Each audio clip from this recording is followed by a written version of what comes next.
Hello everyone. Oh, sorry, problem of sound. Let me...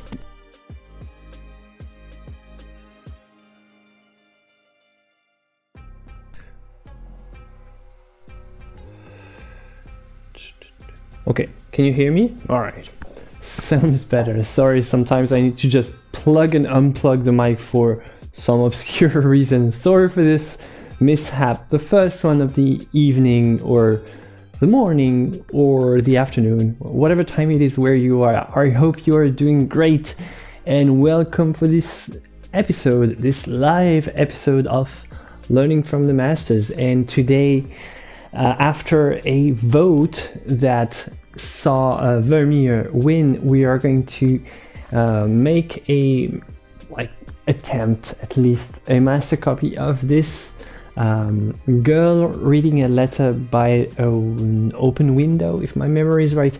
The title and all the important elements are in the description, so you'll have everything you need to know about this painting, the dimension and all. This is a detail, so this is a cropped version of the painting, and we're going to attempt to make a master copy. And I wanted to just start with a disclaimer, because before that, the previous version of Learning from the Masters, back a couple of years ago, we were mostly reviewing the paintings. From on my computer, I was just looking at the images, analyzing the composition and stuff. In this one, I'm going to try to attempt a sort of a study, a copy. Just know that making a master copy is not about perfect accuracy. It's not about sticking to historical accuracy and technical knowledge of research of how it was, at least for me. It can be very interesting though if it's something you want to pursue, but I'm not gonna try to use very old products and techniques just for that. I'm not gonna use rabbit skin glue and try to find some lead white and stuff just for that, because the way I see a master copy, I'm making in this for me, sort of as a tribute and an inspiration that I get from the master who created the original. So I want to just find some type of connection with a master painter that I love, just for the fun of it and to improve my own perspective. So I'm more interested on the artistic qualities, the use of light, the subtle transition between colors, the touch of the painting, rather than the exact materials. I'm not going to look for the exactly what Vermeer used. I'm gonna do my best to try something that's will look similar in the end, but I don't guarantee that it's going to be accurate. If you're interested about that, the accuracy and stuff, I'll leave links in the description where you'll have everything you need. You'll have a couple of links with websites who detail exactly what we know about Vermeer's technique, and this is not what I'm going to attempt right here. I'm just going to attempt to have a chill, relaxed painting session, just enjoying a moment with an artist that I really love and admire, and mostly for aesthetic pleasure, right? So as long as we're clear on that, it's not going to be a course on how to paint like Vermeer, or how did Vermeer paint, or explaining Vermeer's technique. It's just going to be some sort of a tribute based on my admiration for the artist, and that's the extent of it. Okay, so hello everyone. Hello Robert, hello Eva and Stefan. Okay, so well, let's just start. I'm gonna just hold on.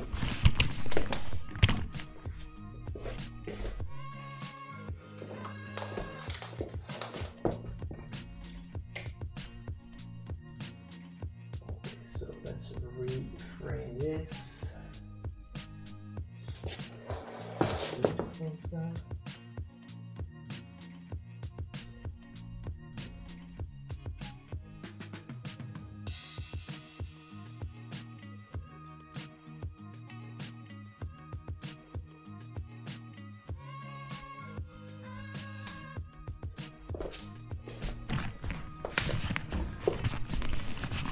Okay, now I think we have the right frame.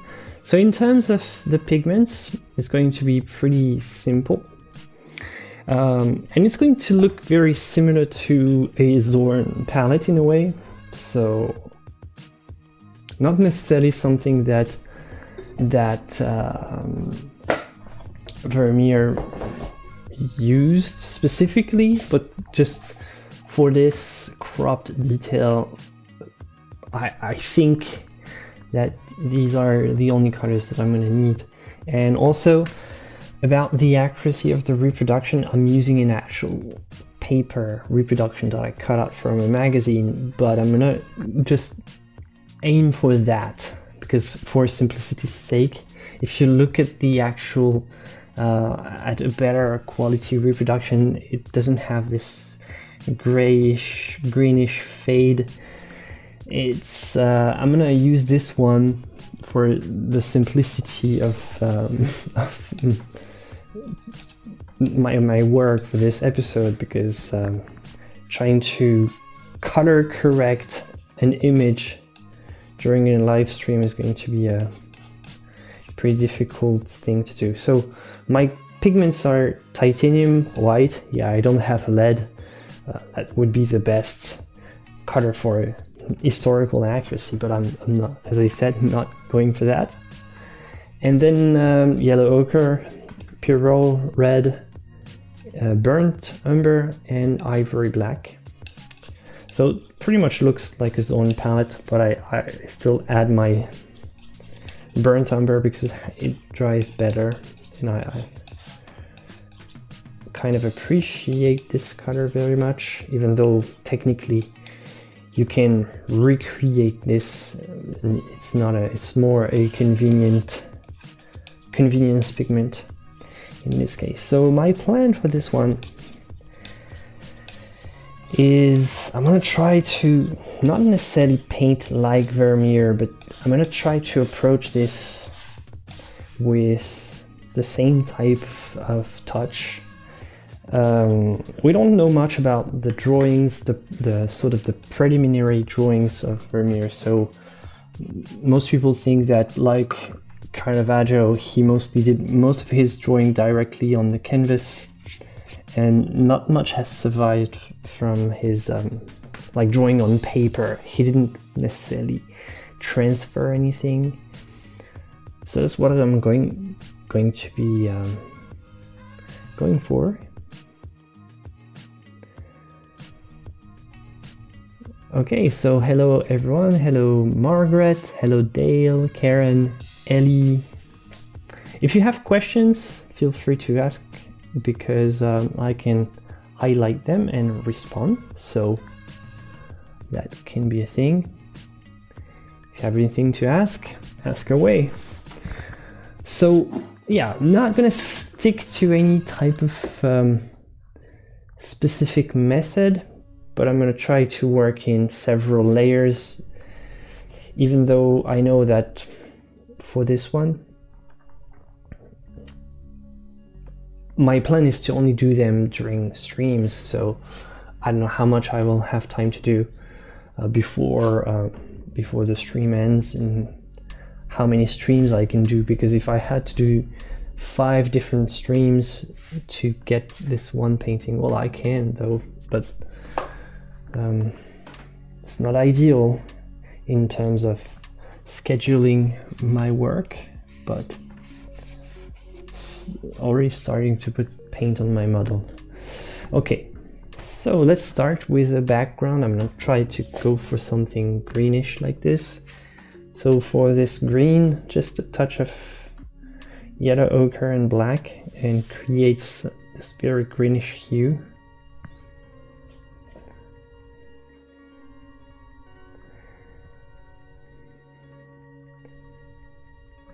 Hello Rocker. Hello Carrie. Hello Ariana.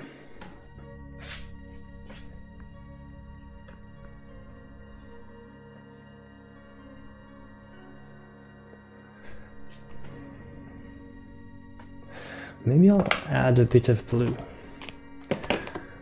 I'm gonna try to use some ultramarine, just, I think the greenish tint is mostly there because of the quality of my reproduction, but Vermeer did have lapis lazuli, which is technically, chemically speaking, the same as ultramarine, so I'm going to use that.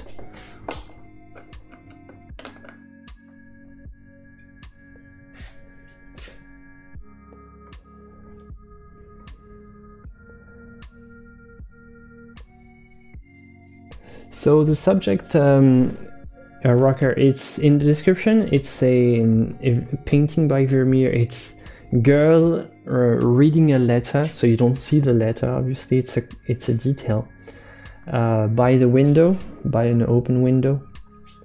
And really, what I like about Vermeer is this, you know, this sense of light.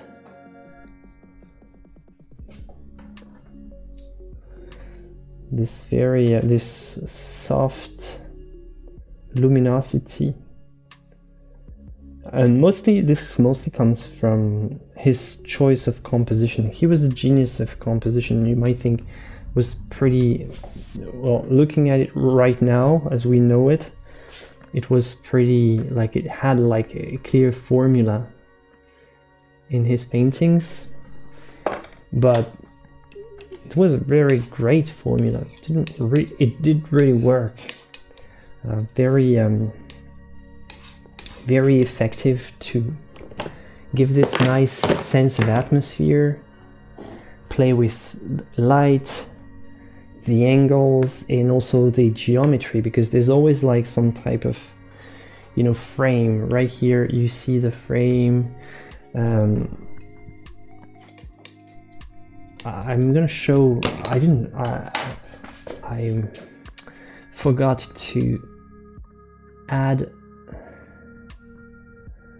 I wanted to show the entire image, so I got to find it. Sorry, I forgot to show the entire, because it's a crop. I wanted to show the entire image first so that we all know what we're dealing with here. Alright, so where is it? Vermeer. I just have to find the image again. Okay, so here is the... So this is the entire image, right? So the crop is quite severe.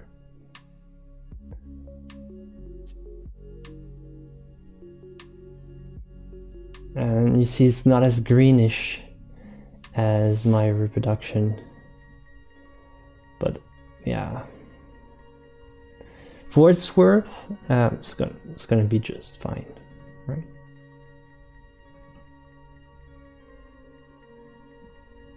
Okay, so here it was the image. Maybe I can put this on a smaller scale like this. Sounds good. It's a little bit small, but hey. Okay. So now you have the full picture. Okay, so what medium are you using? Question by Eric.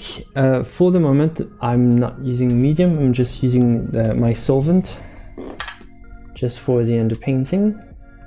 And after that, I'm gonna use, I don't know, I didn't try, I could have looked for a Vermeer inspired medium, but like I said, I'm not gonna dive into the technical aspect of making a copy. I'm gonna just make a copy for myself and for you, if you enjoy it. And but I didn't try to go for the actual Vermeer medium, the actual medium Vermeer used, because the way I see it, the master copy is here to help me make my own paintings. In the end, I'm not going to copy Vermeer for my entire life. So if I want to take inspiration from him, that's fine, but I should do it with my own tools and my own my own pigments, my own brushes, and I'm not gonna chase technical accuracy. Even though I'm gonna try to get something that looks very similar as much as I can.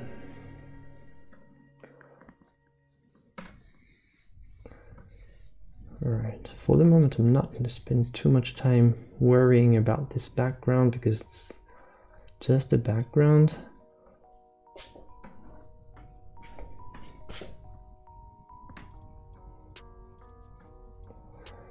I'm going to try to go for a very, very basic shape.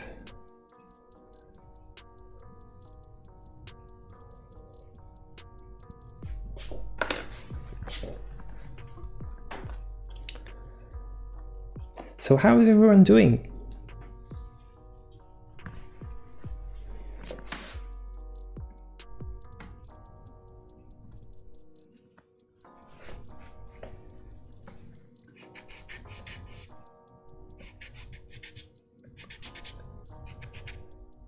Do you have plans for today, for this weekend?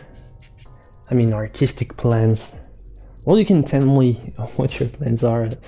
I don't mind. It's just if you have artistic projects, feel free to share the inspiration.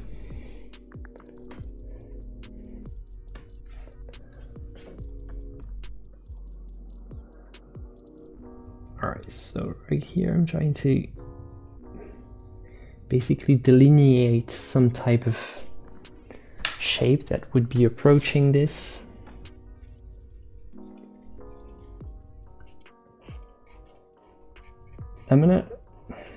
I think I'm gonna try to go mainly for a mass drawing and not a line drawing. Basically, when you draw with paint, you have to decide, do you want to sort of imitate a piece of charcoal and just I'm gonna just to illustrate, just draw lines like that, which is something that I often do. Or do you do mass drawing, which is what I've been doing on top here. It's like start with, you know, a big mass of color like this, just apply the paint, kind of like that.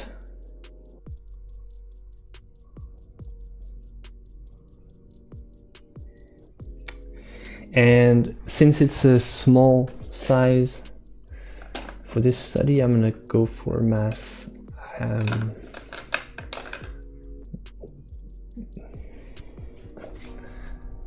Because see right here, instead of drawing a line trying to delineate the shape of the eye and all, I'm gonna just draw this like triangular drop like shape, basically like this.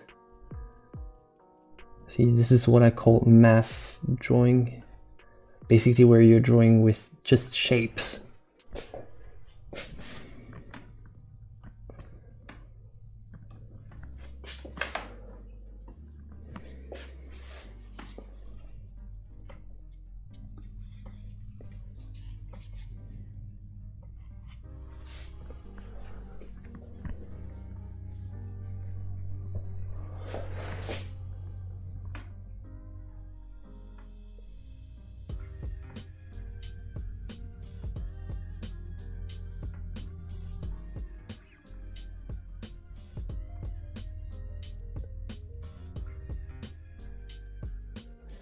Question please, for glazing, do you have,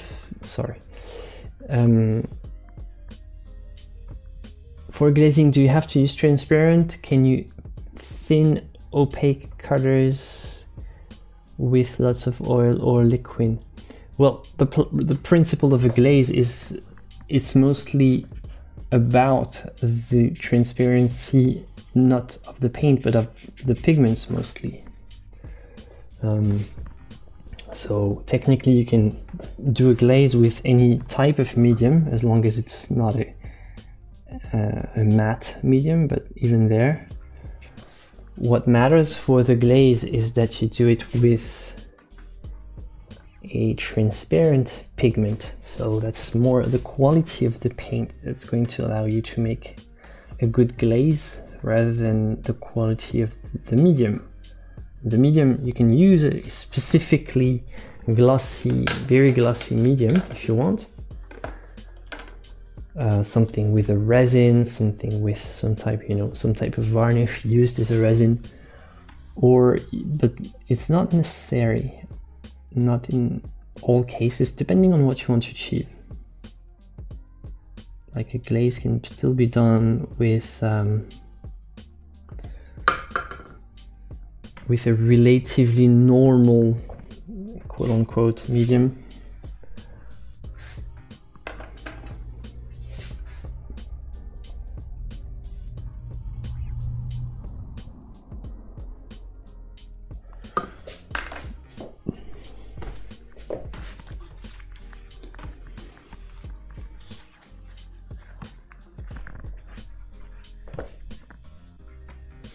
Hi Felicia.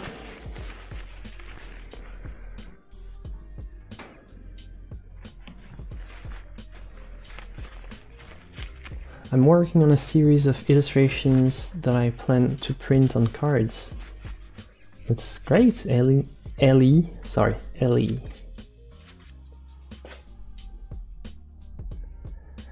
What's going wrong, Felicia?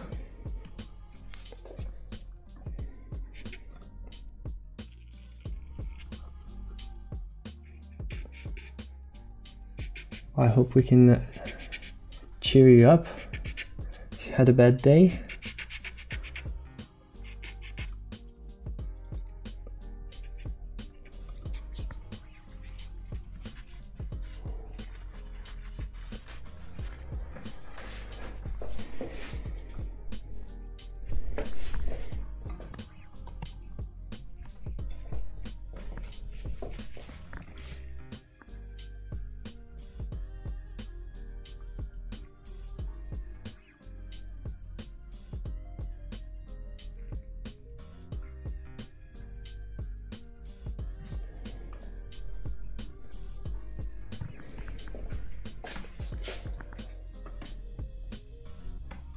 Sorry, I'm gonna go back to my old habits and hide the camera with my big face.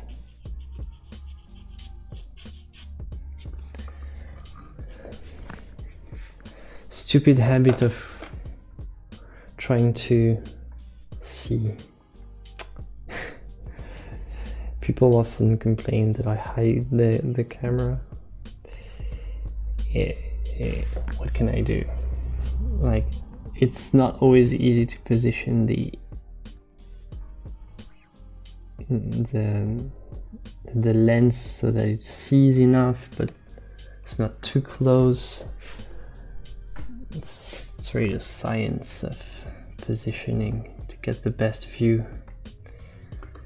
And when I'm super focused, I always do that.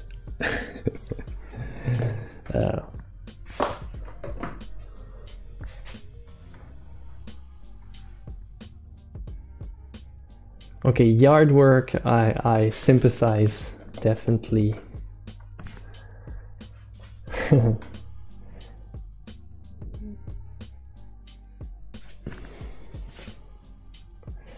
What type of camera do you use? I use a Canon EOS 100D, if my memory is right.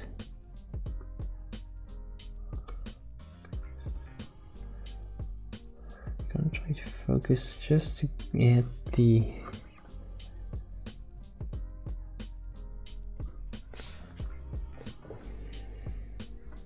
I need to get the proportions right, so I'm gonna be focusing for a couple of minutes just until I get it right, and once I'm done, I'll promise I'll be more talkative.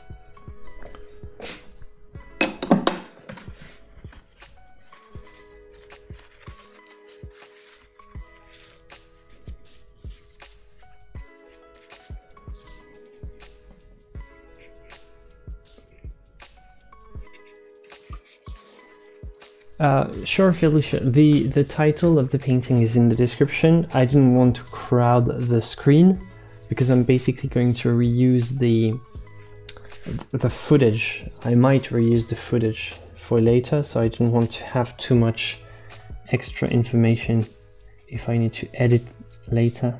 So I just included the title and all the details in the description.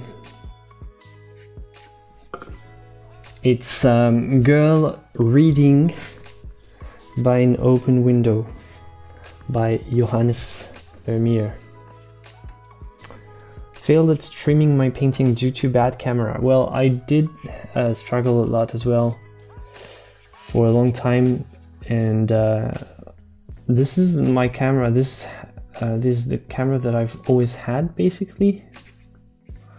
And but so far I couldn't plug it directly and use it sort of as a webcam. It wouldn't let me, and then the Canon, I don't know when, or I don't know if I didn't look for it before, I just found that they have this just a program that allows you to turn the DSLR into an actual webcam. And before that I had to use some type of trick, but it was very laggy and annoying. And with this new setup it's much easier to stream, and I can have the good quality and the good lens, which is, it's not just the resolutions, it's also the quality of the lens, because this lens here is I can do a macro if I want, like this, and go really close and show really the details. So if I want, like, sometimes I do it when it's needed though. It's not at this point, but maybe later if I go into super fine details, I'll go into macro mode.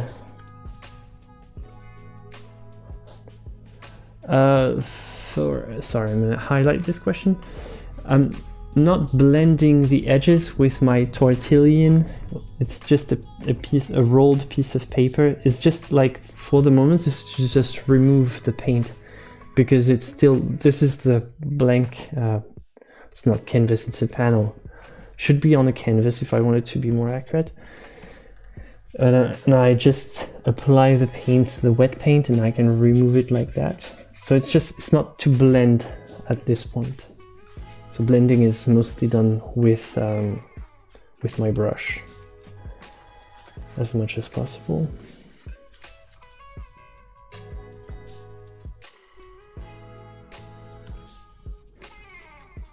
Which yellow is that? It's just the yellow ochre.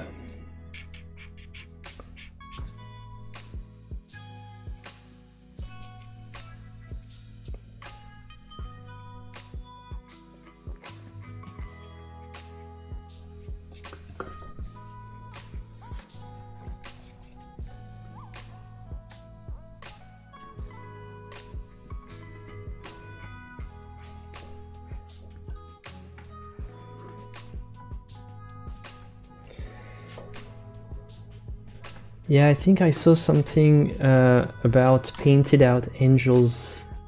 Yeah, on the original there were some repaints in the background. I think on this one I've seen other versions of this painting, like on the wall behind the girl.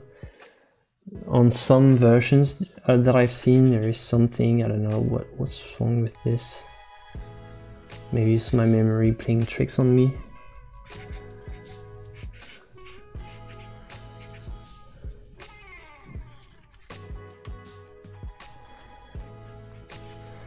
I've not been painting for at least 6 months, but maybe I'll start with painting a dog tomorrow. Well, I hope you start painting tomorrow after 6 months. It's the time is right.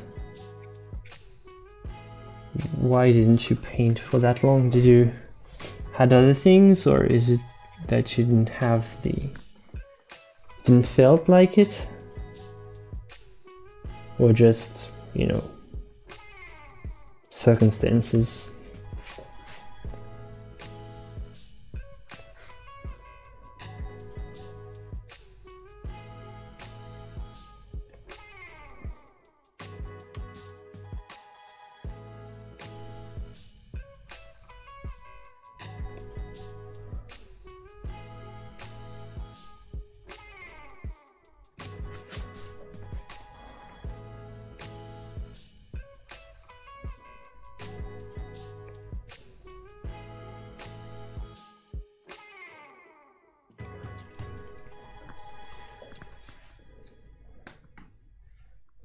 Oh, they restored this painting and revealed the Cupid painting in the background.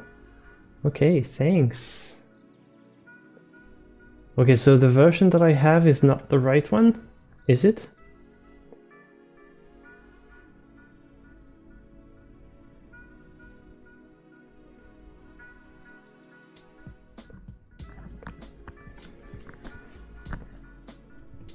The painting of Cupid is in 2 other paintings by Vermeer. Yeah, as it turned out, he had like the actual props in his studio and he reused them. So you see like the same type of silverware coming up several times. Same types of background images. Maybe it was like there was some type of symbolism that he felt connected to. I like this way of putting symbolism in like elements in the background. So, because the Cupid, it tells something. The letter, you don't see the letter in this crop detail, but she's reading a letter. So what is she reading about? Most likely a letter from a young man that she has a connection to, or she's in a love interest with a young man, and there are some theories about whether or not she's being rejected in the letter, which is maybe why she sort of looks, you know, she has this kind of look, which I'm gonna have a hard time copying. Actually, it's quite tricky, this expression, but I think this expression got me first, and you can see that I'm already kind of struggling on that. I don't know, maybe this painting will take me, it seems small, but I think maybe it will take me 2 weeks, like not 2 weeks, two episodes, at least 2 streams to get to something decent, and maybe 3 if I want to really be chasing perfection, which is not what I want with a master copy. The master copy is mostly just because I love the artist, and I just like to get the inspiration directly from the source. And you know, some people try to get the technical accuracy with the master copies, and they try to get the exact same pigments and all the techniques. What I want is more to get the same expression, the emotion. That's what I like about master copying. It's sensing the, well, it's weird, sensing the sensitivity of the master who painted the original. And it's the best place to actually look at a painting. It's an aesthetic experience. Copying is not an active thing, it's more an aesthetic experience. It's how you connect to a painting, but you do more than just looking at it. You know, in the museum when they say no touch, don't touch the paintings, Well, if you can't touch the painting, then if you're an artist and if you have just a little bit of skills, you can try to copy. That's the second best thing. Well, it's even better than actually touching it, because if you actually go to the museum and touch this painting, you're not gonna get a lot from it, but you have a lot more, you know, a complete experience of the painting, even if you don't necessarily have exactly the same approach, the same exact method of the artist. You get the same type of feeling. Yeah, feeling is a word, but I was looking for something more better than feeling.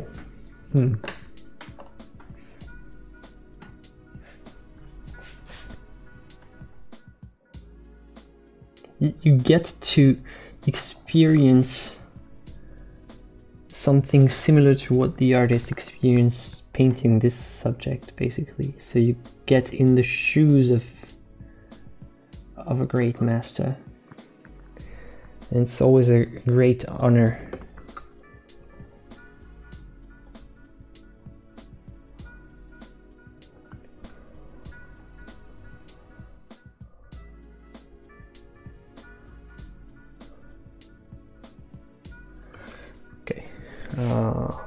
The size. So the nose.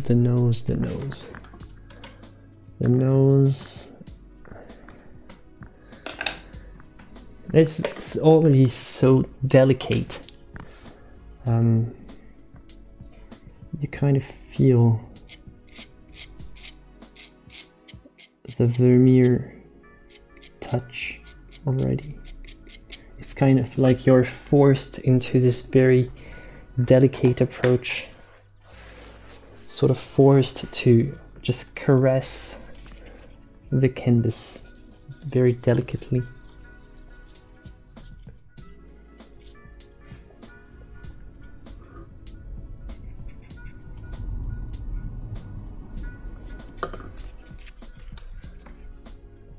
And this is what I like. Just question in chat. Have you ever attempted a master copy here?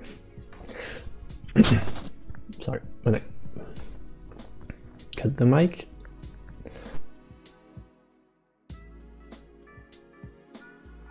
Okay, sorry, I had to cough. I didn't want to burn your ears.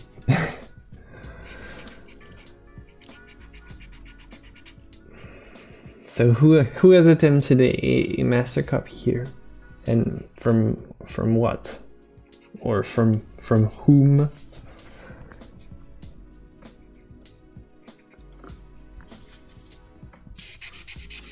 Okay.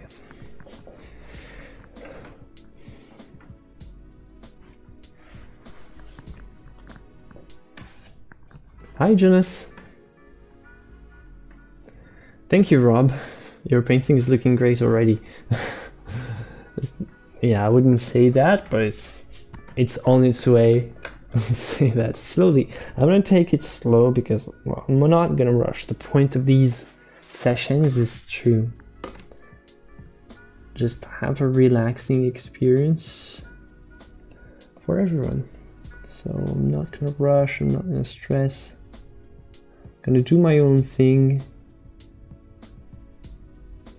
And it feels great because, you know, without the idea of picking up the lives again, the live streams again, I wouldn't have thought to do master copies regularly. I would do them sometimes for the channel, for a tutorial and all, but I wouldn't do them kind of regularly.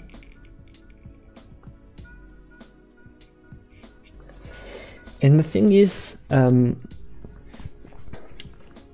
don't train my skills regularly. I don't practice my skills regularly, and I still need to. It's like a master, a piano player even though they're a professional piano player, professional musician and all, they had like the greatest musical like diplomas and stuff, everything, they know everything, but still need to train very regularly. But as a visual artist, it's not exactly the same. You don't train as much because you have to spend so much time creating your main work for your own portfolio. I'm not gonna make copies all the time, that's for sure, but the problem is that I very rarely take the time to do a study or practice something just for the fun, you know, just like when I was studying art. And going back to the roots like that, it not only feels very refreshing, but it's also it's great for me because I still need this every once in a while. And I think that doing it every Friday with you like that, for me it's the perfect plan. It's not like I have anything that's going to take it, like my own paintings, they can wait for like the 3-hour session. I can allow myself a 3-hour session to stop working on my own art. I don't have to do that all the time, and dedicate some time to practicing like this is like time that I've lost, that I used to have when I was more into, I was considering myself a student, let's say. But once you don't consider yourself a student anymore, you lose this type of time. And it's just like a piano player not playing scales anymore. You feel it, like you become kind of rusty. I don't know. Okay, so Felicia, so to my question was, have you ever done a master copy? So Felicia said did one once. Can't remember who painted. Girl with rose in hair. Okay. I would also love to paint Lady Anu by Sargent, by Rob. Jonas said, would you say that it's hard to match the colors from... Can't see because of this stupid screen, sorry.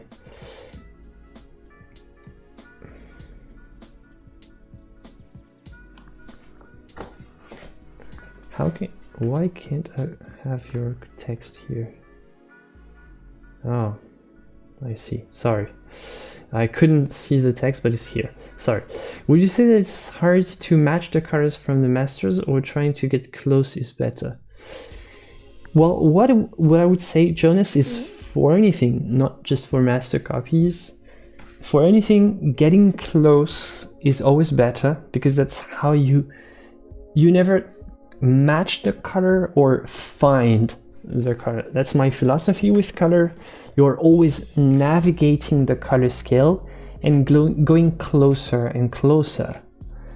It's like squaring the circle, right? It's like you can never do that, but you can always get closer and closer and more precisely. So you're always trying to get something that looks more convincing. Basically, this color is not exactly like this color yet, but I have something that's convenient at the moment because it has like a similar value. I don't need to stress too much about making it super accurate right now. I can leave it like this, and later on I can get even closer when I refine the background. So for the moment, it's useful enough as it is. And I know that I can make it closer because this one looks more green. So I need to just push this one more towards the green side of the cutter wheel, and I'm navigating the cutter space. I'm never trying to match, because matching is sort of, it's a lost battle. You're going to have like tons of little samples of color on your palette all the time, and your palette is going to be super messy and all. You're going to lose track, and matching is going to be a pain. Constant pain. And basically what you can do is you try with a small sample, and then you come back, you correct it. Okay, it's too yellow, so let's make it less yellow. It's too green, so let's make it more the opposite of green, so magenta and all, and you navigate the space like that, the cutter space. That's my philosophy with cutter. That's how I understand cutter. So, and it's also why how I simplify my cutters as well.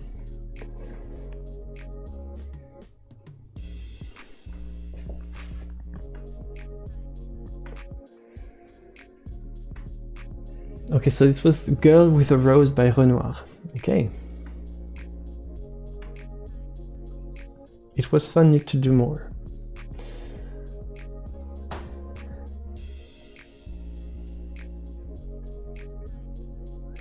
It's a very good thing to do, as you say, to develop and maintain skills. I don't do enough just now, and this is a helpful reminder. Also, Vermeer is one of my favorite artists from that period. Well, so I'm glad I gave you the reminder. It's a cool exercise, and I think it's also you know, sometimes if you begin painting, most of the exercises can be quite boring, and they don't feel super rewarding. Like, I know the value of painting a gray sphere, right? We all know the exercise painting a gray sphere. I've done it, I've recommended it. I would still recommend it any time of the day. But I would say, as soon as you have like the skills, and it's sooner than you think, mind you. As soon as you have some type of knowledge of painting, you can already attempt a master copy. You don't have to wait for your level to be almost maxed out to start thinking about making master copies. You can do them, like, and if they are too difficult, I mean, transferring this can be easy. Like, if you can't replicate the drawing like I did, you can transfer it, so you save yourself with the trouble of doing a copy like me, like by eye. You can also use like other tricks to sort of save you the struggle, and you can still make the master copy pretty early on in your sort of artistic journey. Basically, you don't need to wait that much, and you can benefit a lot from it. It can go too hard too soon, for sure. So you don't want to aim too high, basically.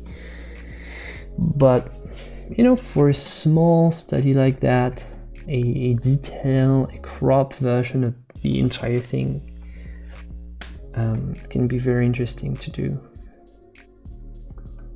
especially because it's very rewarding. People are going to appreciate the copy. Basically, it's like it still has a great value as a work of art. It's a copy, but it's still a copy of something that looks great, so it's very valuable. Whereas if you just paint a value scale, like little squares of color, nobody's going to want to keep it. But like if you make a master copy, someone will probably say, hey, this is my favorite painting, you did a copy, that's so great.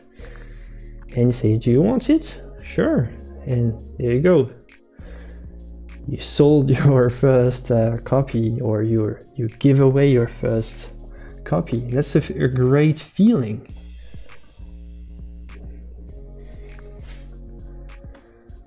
Great feeling. So it's a very rewarding practice, not just for maintaining skills, as I said.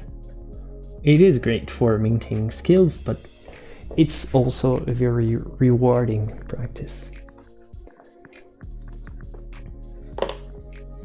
And also, when you do it, it's not about you. It's about your skills, but also about looking up to someone who is more skilled than you. So you're not pretending to make the art yourself. You're sticking to the artistic vision of someone else, which is a huge weight off of your shoulders. You don't have to think about the artistic decisions. They were made for you.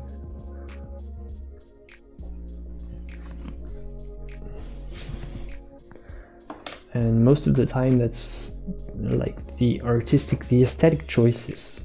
This is the most difficult thing to do. Is like decide how should her hair be, what angle for her face, and all. If you don't have to make all these decisions, all of a sudden, like, the art feels so much lighter.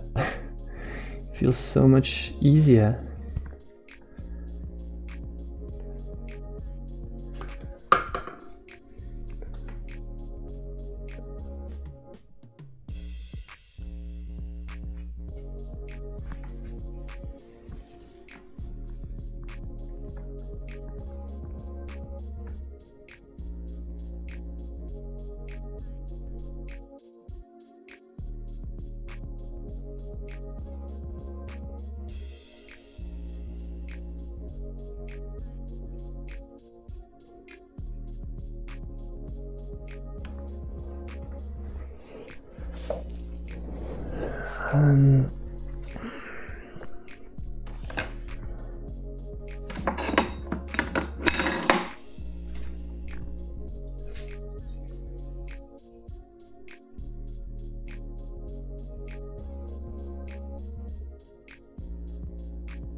Have you tried painting in a tonalism style?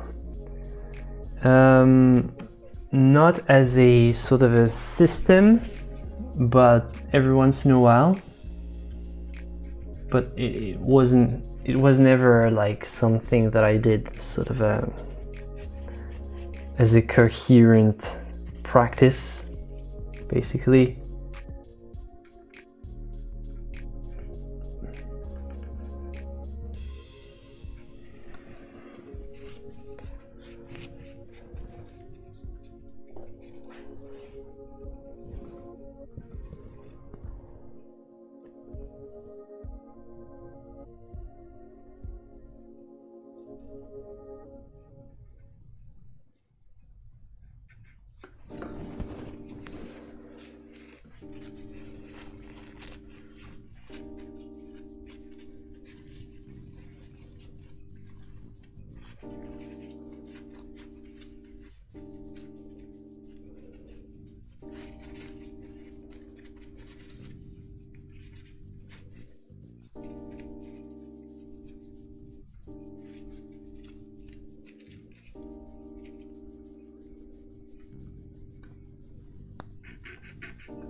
So I'm gonna try to avoid putting my face in the frame again, but I need to.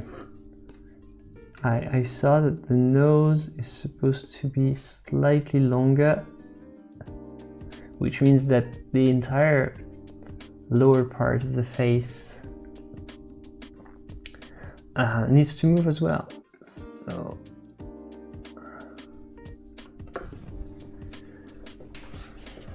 just rebalancing. I'm still in the very early proportion stage.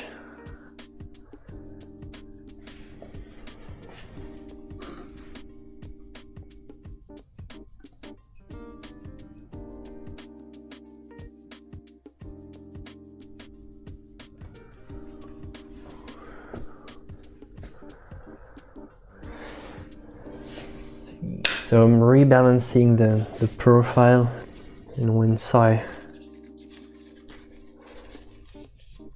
I have something accurate, I'll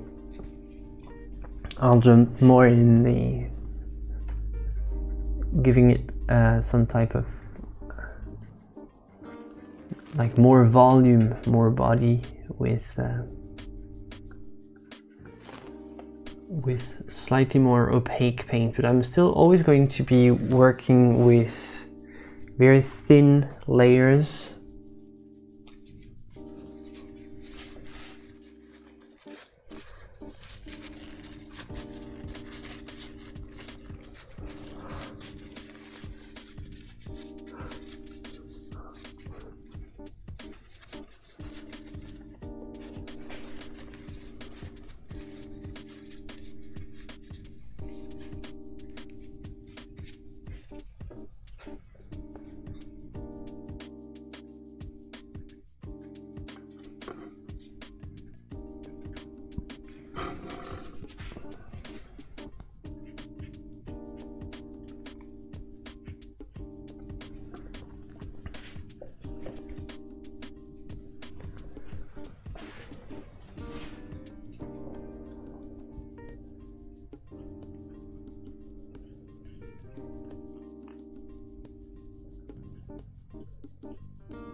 The slight opening of the mouth is almost like she's reading aloud the letter.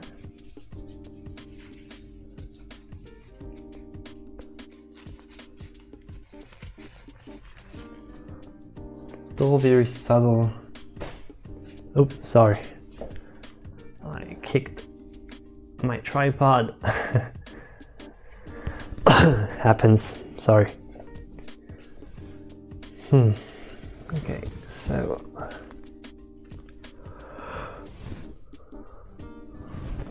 now it's the phase where I need to be pretty careful that it looks exactly how it's supposed to. Right now it's still not the case, so still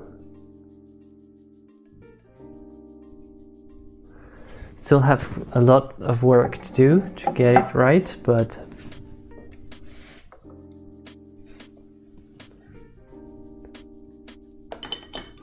with the size of the canvas that I have,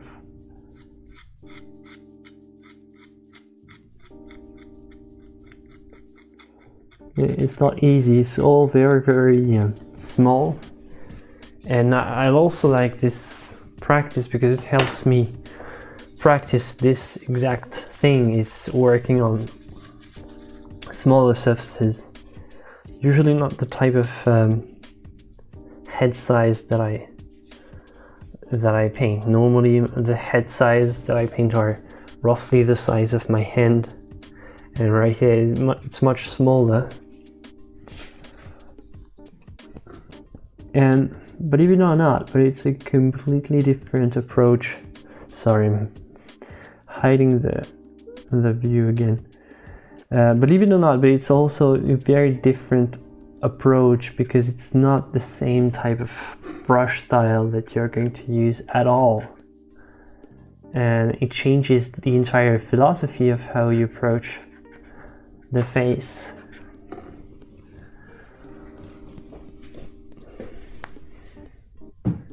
Because it has to be much softer, and you don't build up the thickness the same way as you do when you have like more size to express yourself. It's basically how many brushes can fit into this tiny space. And for this one, a lot of the big brushes are already too big, so you have to remove half of your brushes from your inventory, and half of them, it's a lot of potential for brushwork that you have to ignore, basically. So you have to completely rethink the approach based solely on the types of brushes that would fit this small space that you're trying to paint. So you have to rethink basically the entire thing.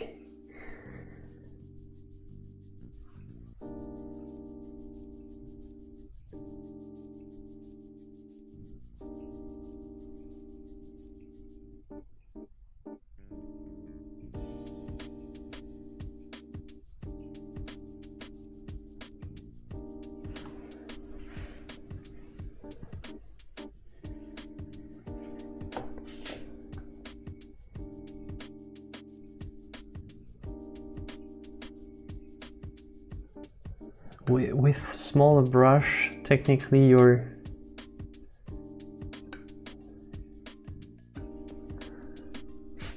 more in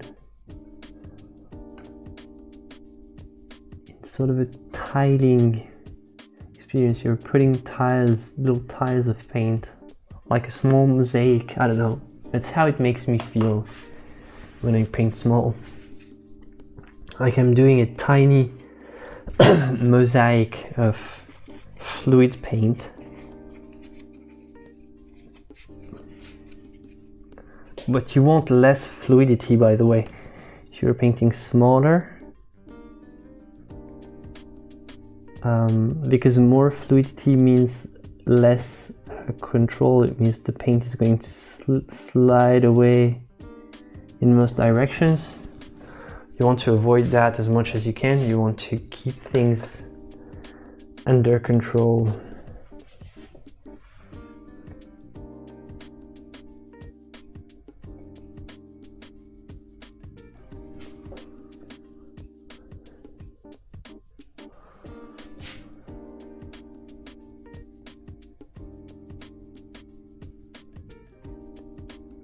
I had make little touches like that. Like little touch.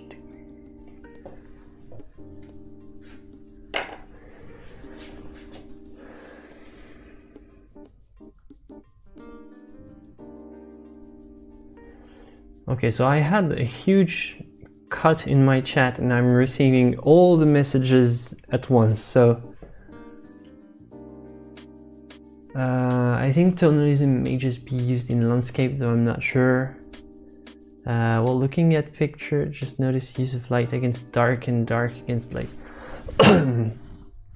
Why do I always forget that? Yeah, this type of thing that you get reminded when you do master copies. Okay, see you, Ellie. Thanks for sharing this time. Have to run to a meeting. Have a great meeting. Have to rest later. All right, see you later. Have a wonderful weekend. Hey, Yatuki. Thanks for the comment, man.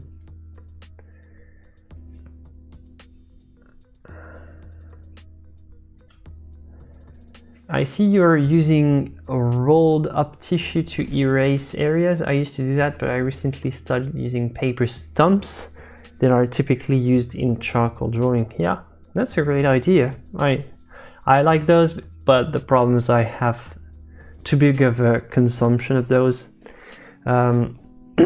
This one is, because it's very small and tiny, I don't need it, but most of the time I'll use linen rags instead of the tissue. It's just that I can't fold it into a fine enough point for this to work here. I'm gonna try to see the point that I can fold it into. It's not fine enough for my taste, so I'm using my old tissue. Like for some of them, you have to be careful. Some of them, like the cheapest brands, they can have like a lot of wear and tear, and they can leave a lot of nasty residues, like nasty lint, which is not always annoying, like if it's just for the underpainting, like it's here in my case, but sometimes it can mess up the paint layers. So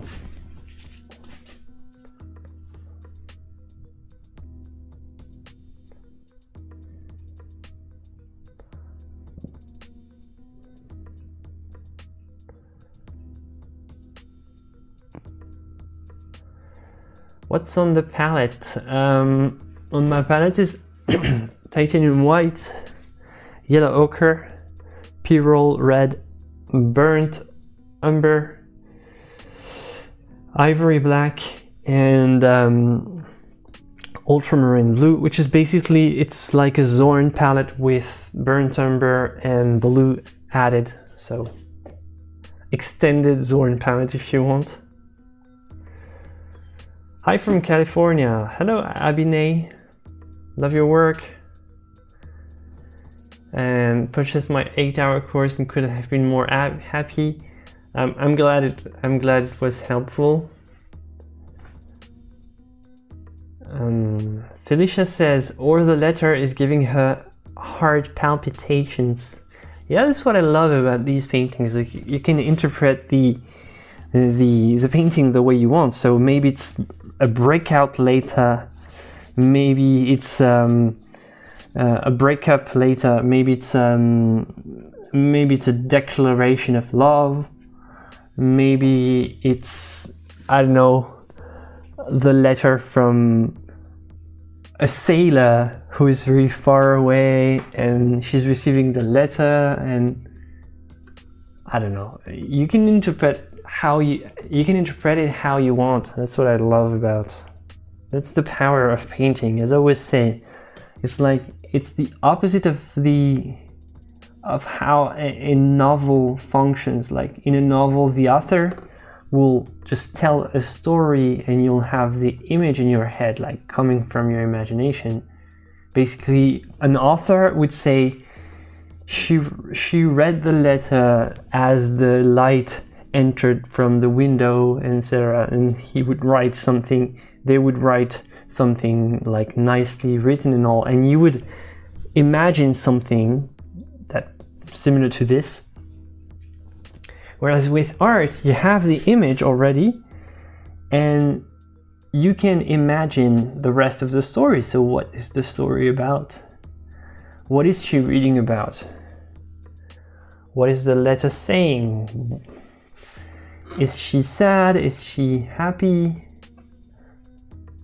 Is she reading aloud, or does she have palpitations?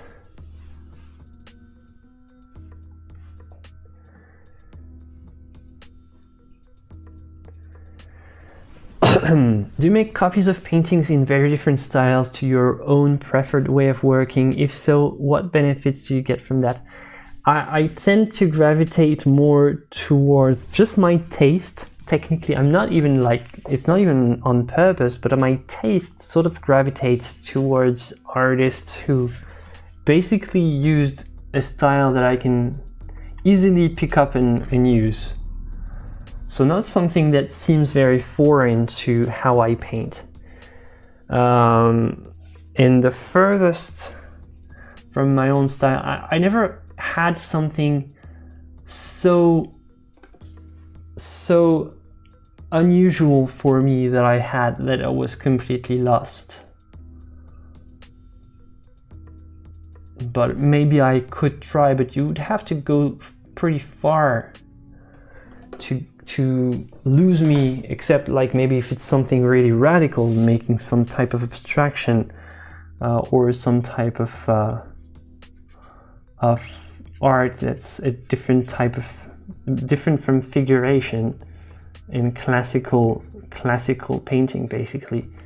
Maybe in this field I wouldn't feel as at home, basically.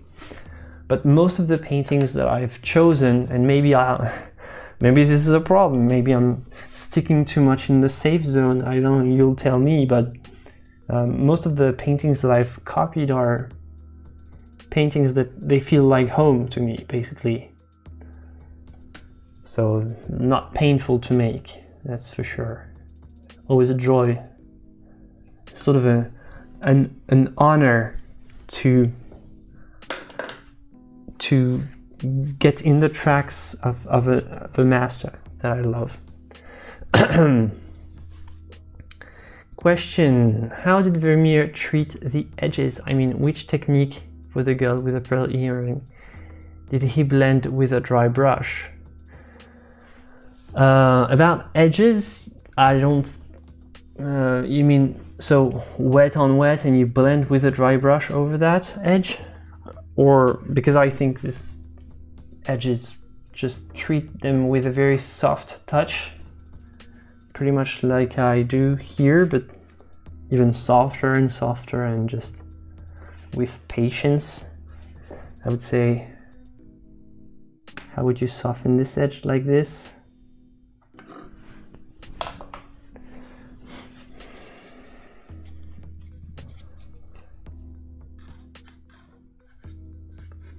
See, just by coming over it over and over again and just being very mindful of making it soft. That's how you make it soft. I don't know if there is a special technique other than just the overall brushwork, the brush style, the way you treat the brushes.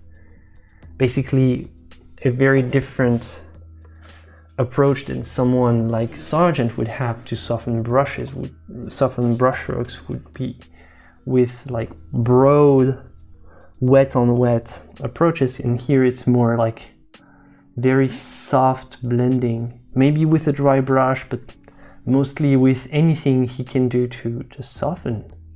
Just soften. Just always mindful of softening is how you soften.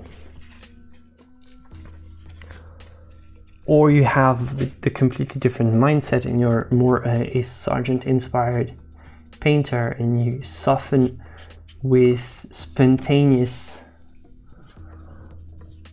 brush strokes all over the place. But if you're a more tight painter, which was the case for Vermeer, you soften by just being mindful of always keeping the edges nice and misty and soft and delicate. I think for Vermeer it was, the way I see it, it's mostly delicacy.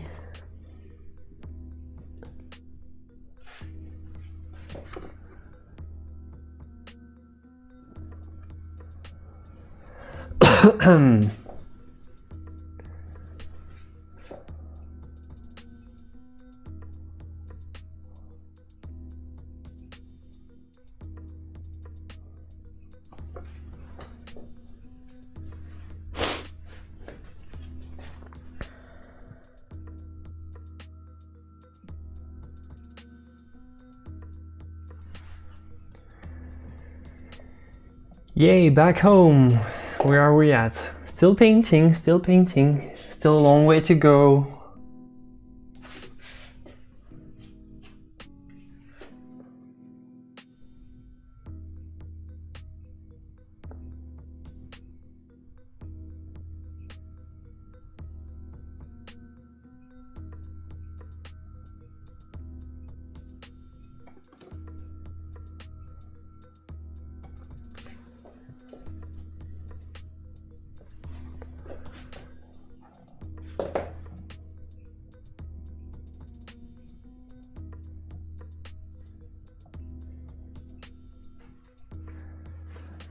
Your girl looks part of the painting and my portraits look cut out and stuck on a background. Well, first of all, that's not always a problem. Depends on what you want to achieve, but yeah, as I said, it's all about softening and blending. And when you make the, let's say at some point, let's say I'm going to let everything dry and rework the background and put another layer on this background, then I have to think about reworking the transition as well. It's just always thinking about that, about these connecting points. It's always being mindful of where things connect and touch. Because if you don't do that, well, it's going to look way more sharp than you think,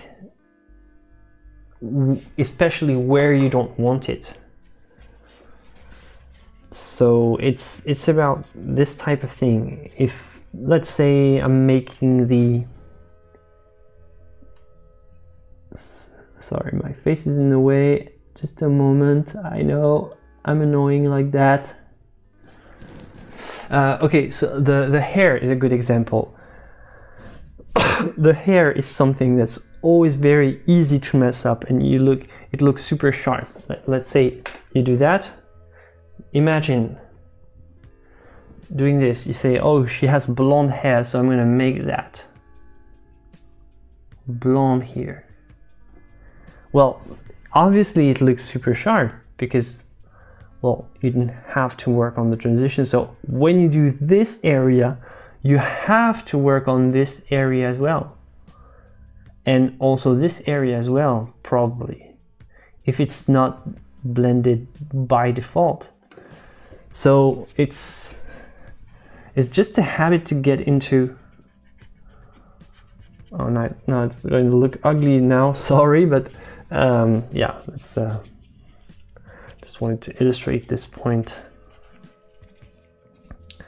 Like, the hair is a typical area where, like, a lot of people struggle to make it look natural and real, and they think that the problem is like inside.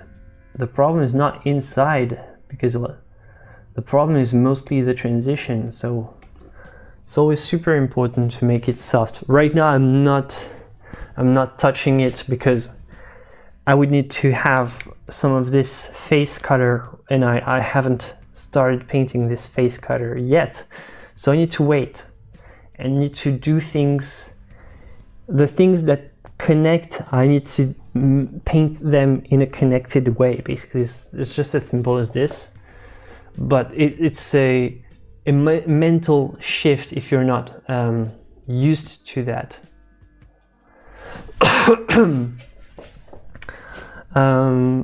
How many hours a day do you spend paintings? Depends, between 6 and 9.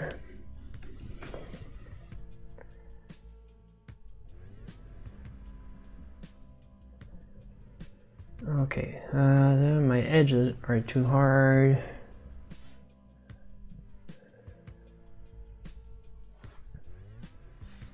So, people talking about where they're from. Les pinceaux rosemary sont-ils bons? Oui, ils sont très bons.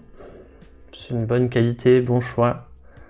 Il y en a d'autres qui sont très bons, il n'y a pas que ceux-là, mais on ne peut pas se tromper vraiment avec ceux-là.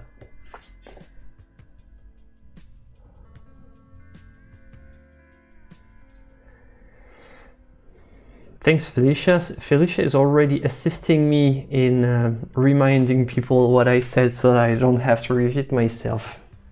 Felicia, you're an angel. You're saving me precious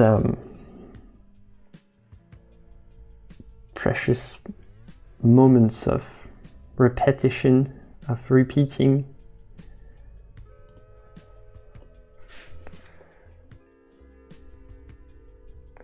Anyway, I think I don't mind repeating that much. It's like, it's not something I care about.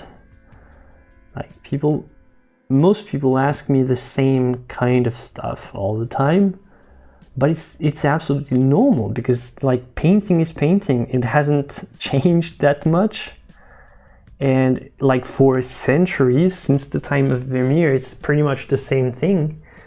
I'm pretty sure Vermeer used to repeat the same thing to whatever student he had over and over again, the same stuff, because it's painting is painting,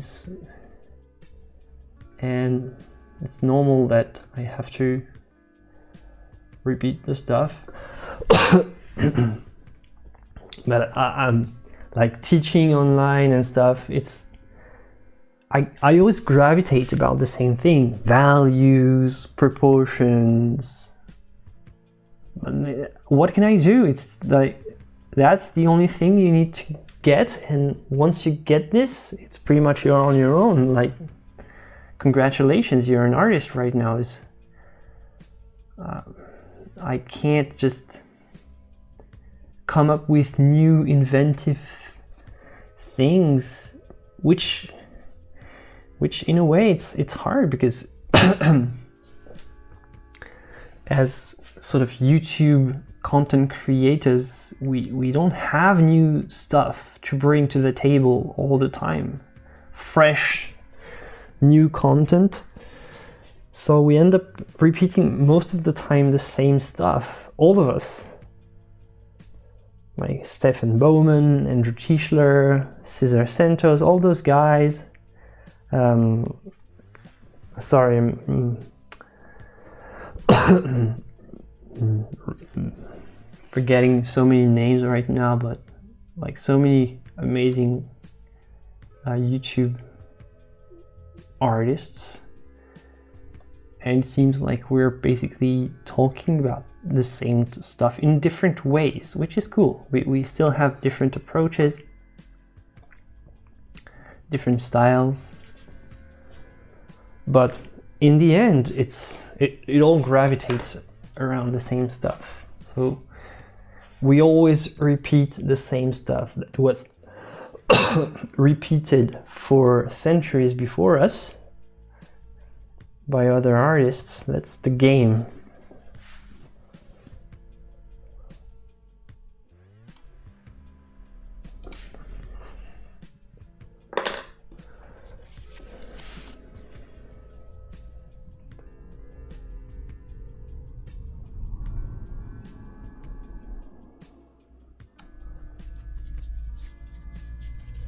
I'm normally not a yellow-green kind of guy, but this looks pretty interesting. I think it's more greenish than the original because of the quality of my reproduction, which has turned kind of green.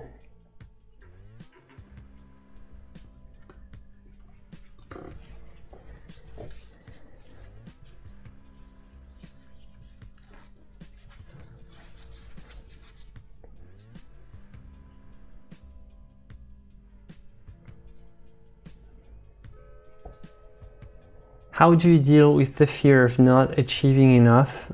Like, I feel like I don't have enough time, and then I get scared I won't do paintings good enough, and then I don't get anything done. Well, welcome to the club. I don't deal with that, but you just described my daily life. So yeah, it's just doing stuff anyway. That's the only thing, is don't do nothing and try to channel all this anxiety that you have. I'm gonna guess that you have type of creative anxiety. Try to use this creative anxiety in a productive way. I know it's easier said than done, but like, maybe it can be turned into some type of painting or an artwork, some type of expressive thing, basically. I'm pretty sure you can do something out of those fears not let them paralyze you, but be the subject of some type of artistic project.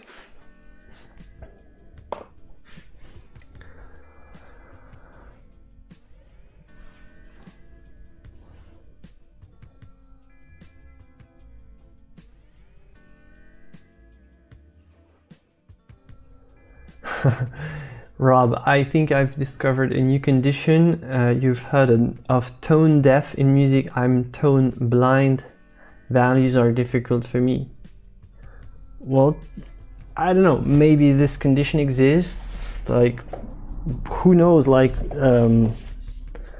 it might be some type of color blindness. There is a color blindness, but it's not about the values, and I think that colorblind people actually experience the values, I'm gonna say, way more intensely, because that's most of their visual information. But like, it's not as painting and art, it can't be as easy. We're not all the same, of course. Some people get it like in a couple of minutes, some people need years. I mean, in the end, we can all do it. And you have such a wide array of artistic expressions that can suit you. So maybe this type of style is not for you if you really don't get it, and if it happens to be a pain at some point, like it's ruining your life that you're not getting it, you're trying and it's always not working. Maybe this is not the type of artistic expression that you need, and maybe, who knows, maybe you're way better at sculpting or something like that. I don't know. I'm gonna guess if you're a wood turner, you have a great 3D vision. So maybe that's your field. So you need to combine this and use your weakness as a strength.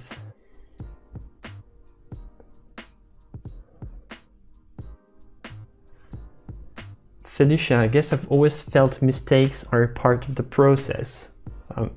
You couldn't say a better thing, Felicia. The mistakes are indeed a part of the process. That's what a lot of people don't get, and that's why a lot of people get discouraged.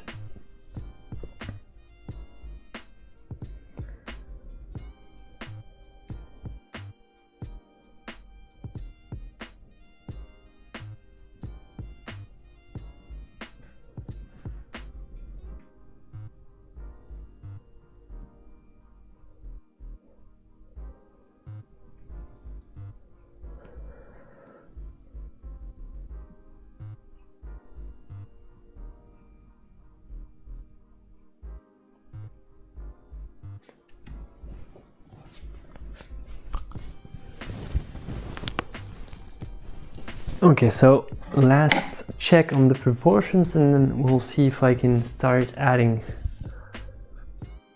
white to the mix.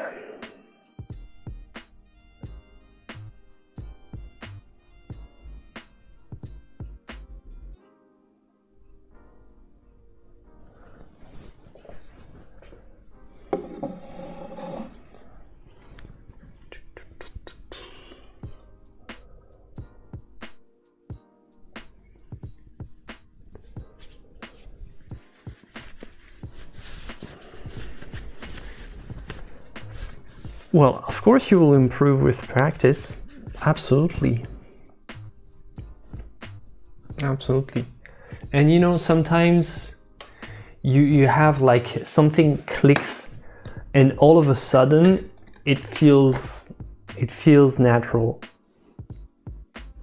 So maybe you struggle with values at the moment, but all of a sudden you realize, okay, okay, I get it now.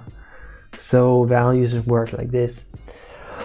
The way I say for people who don't get values is go from dark to light. Basically, let's say I want to I want to find the value for this area here, because I have nothing here at the moment.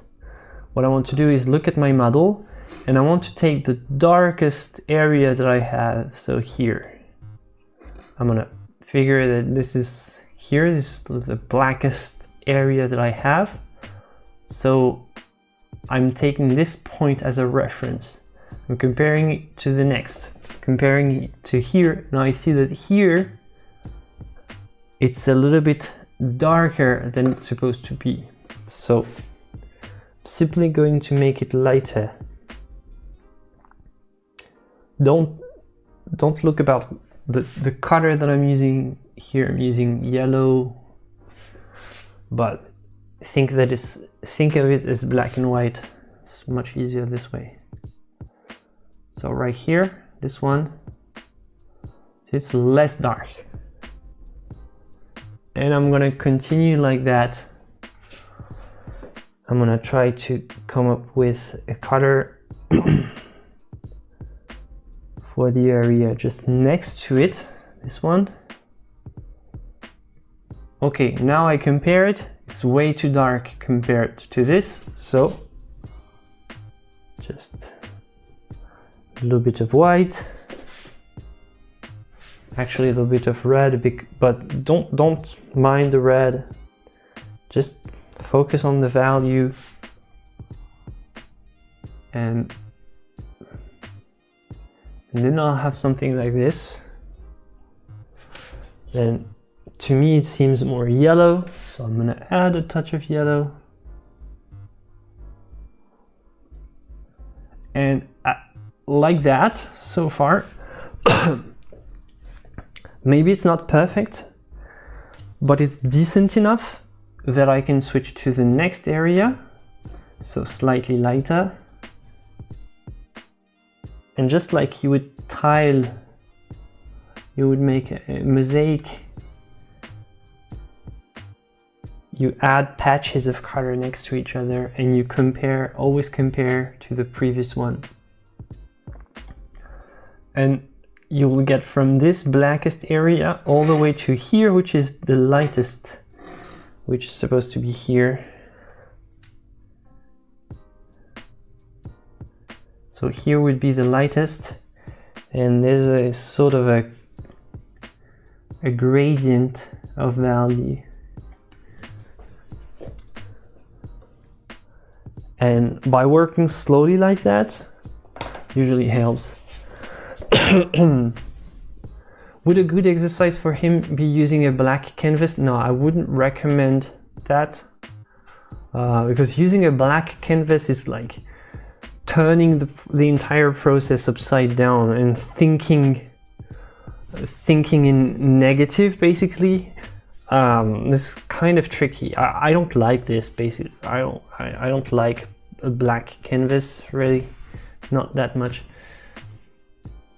Or what would be a good, if you struggle with value, if you want a neutral ground, then I would consider using something like a neutral gray. You paint not on a white, but on a gray canvas. That's much better, because black it's like white, it has issues.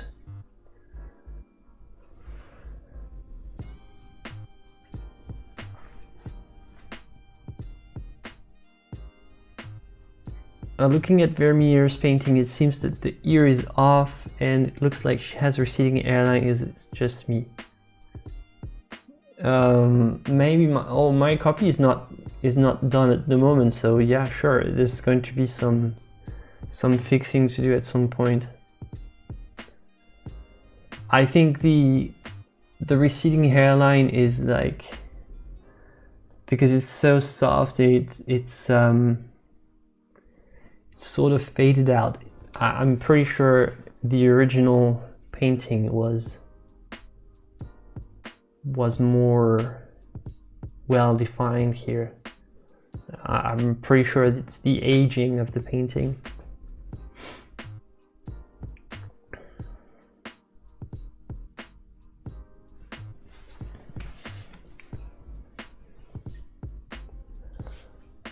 Oh, not me, Vermeer. I don't know. Like some girls have big ears. Doesn't seem to be. But I do agree that my copy, this one is slightly more, ever so slightly more chubby than mine. So I need to figure what's wrong here. There's something in the very subtle curves here that doesn't match exactly. So I need to work on it. I think mostly this is the chin and the mouth. It doesn't work on mine compared to the original.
There was a time where they used to pluck the hair from the forehead, as a larger forehead was seen as a beauty standard.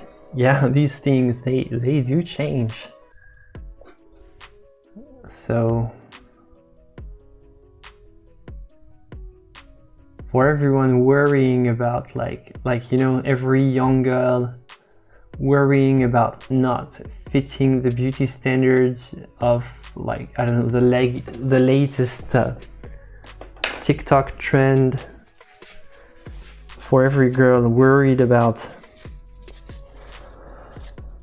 not being beautiful compared to the standards of today, you just show them a painting of what was considered the pinnacle of beauty in the 1600s.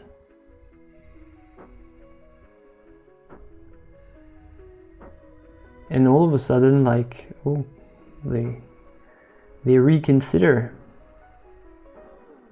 It's kind of cyclical, isn't it?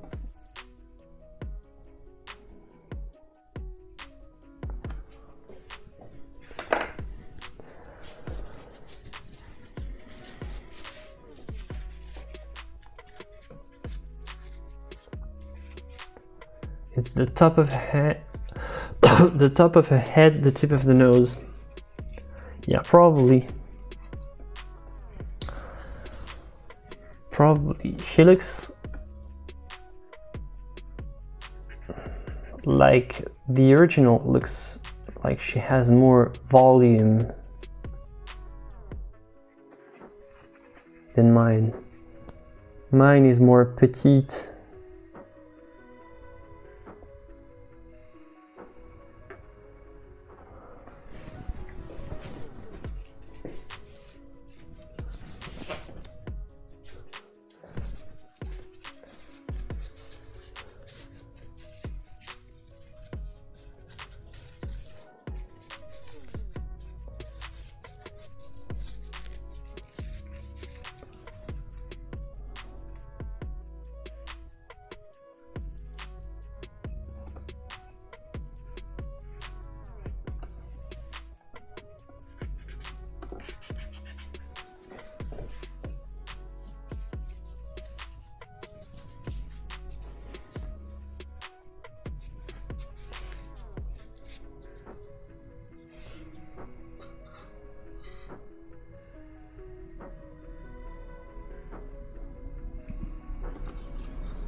Lighten her nostrils, says Dolores. Yeah, relax. Okay, I'm gonna get there. It's a work in progress, no problem.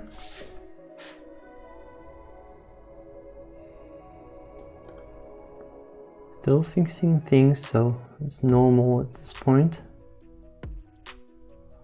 It looks pretty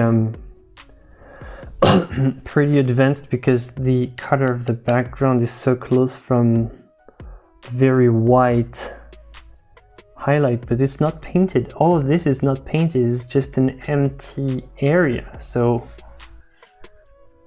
it's okay. I'm still figuring out the proportions, so it's going to take me however time it will take.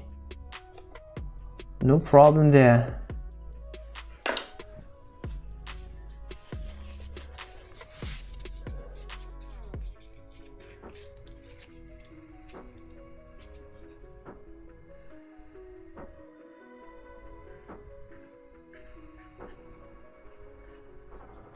These are things I never noticed before with this painting. Maybe we seek perfection that's never possible. Well, have you never, for example, taken a photo and you're making a painting out of a photo, and you stare at the photo for so long that you start to realize that the face of your model, it doesn't make sense. Like, it's so asymmetrical and it looks pretty goofy after some point. Like, you stare at the same face for I don't know how many hours you need, but many, like I do for a painting.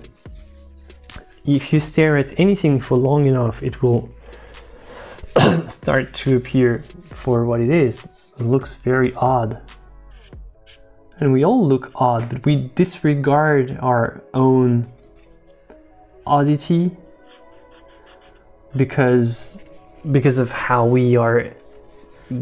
We want to have a functioning society. We can't spend our entire time like staring at our own imperfections all the time, so we disregard them.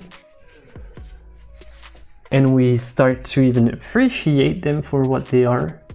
But when you stare at them as a painter for a super long time, you realize how weird a human face is. Like,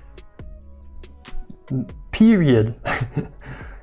Like, even the most beautiful woman or man in the world, like, how weird the human body, the human face is.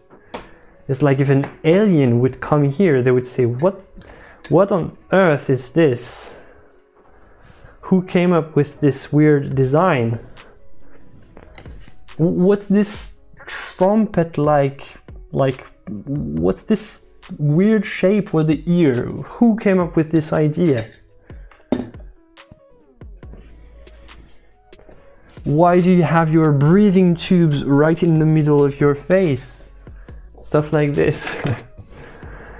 And when you think about it, yeah, we are really strange creatures. It's just that we are used to how weird we are. But indeed,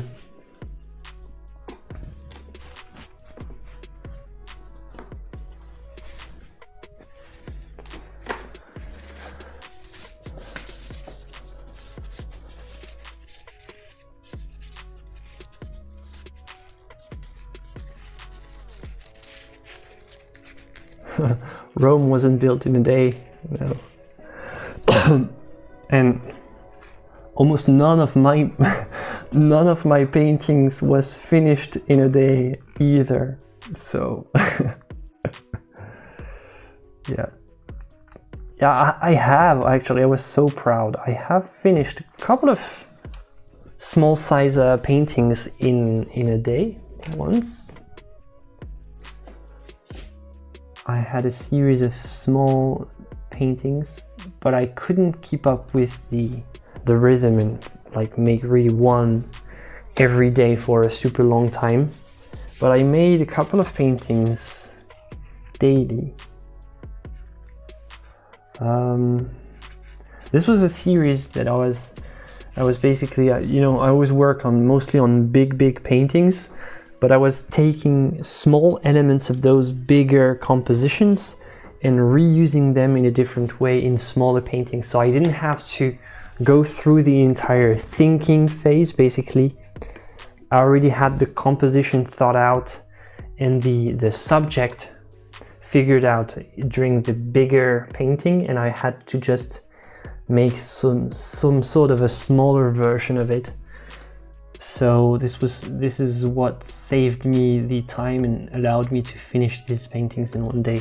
Other than that, like Rome, none of my paintings were built in a day, definitely.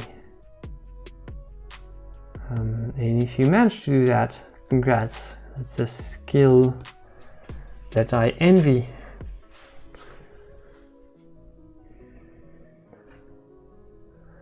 I think it's looking great, especially as it's all freehand with no drawing. Thank you, Rob. Humans are poorly designed, just think of the appendix. Well, the appendix, at least it's hidden. But think about like an alien coming from a different planet. They would think we are so ugly and disgusting. Like our faces would, I don't know, let's say, and they, I don't know if an alien would understand the difference between like the visual appearance of an octopus and us. Like it's such a dramatic difference. But who's saying that the octopus is less ugly than we are? It's just we are used to our own appearance, but not necessarily doesn't make us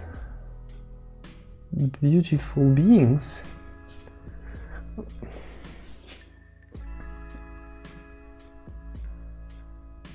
Well, I'm saying that I love the human body, I love the human face, though. I'm just kidding, though. But, and I also love like the beauty of life, every life form. When you think about it, we're all like, even us, the octopus, we're all such an amazing machine. Like it's kind of crazy. I think that art is a celebration of this miracle. Call it divine, call it nature, call it whatever you want. But it's art is a celebration of the joy of the fact that there is something rather than nothing, and it's just the beauty of the fact that such a thing exists, like a human face. It exists, so let's just enjoy the fact that it has, like there's some type of meaning to paint what exists, just for the beauty of, to celebrate the beauty of its existence, basically. It doesn't have to be specifically pretty, or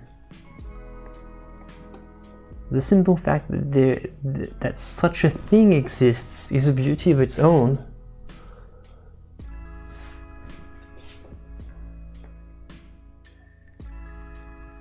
And this is where beauty comes from celebrating the joy of life, basically. I don't know, maybe I'm just rambling. Tell me what you think. What's the purpose of art? Big question.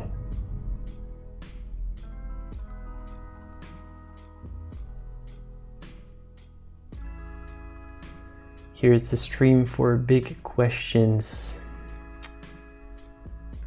I think I'm gonna get all the questions, all the comments at once.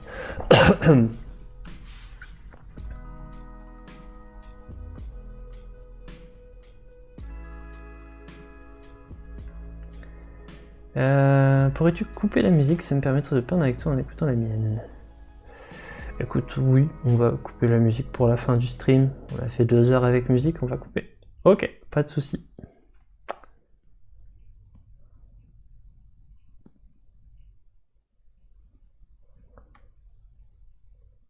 Si les gens leur demandent, je remettrai. If you want the music back, just ask, because I was asked to cut it for so that people could listen to the stream while having their own music. So I said, yeah, sure, no problem. We had 2 hours of music, but so I just cut the music from now on. But if you want it back, just tell me. Art is to make people think or to feel a certain way. To feel a certain way, I agree. I don't think it's the only purpose, but it's a big one, though. I wanted that too, especially when I'm struggling with a painting. What's the purpose, you mean? Yeah.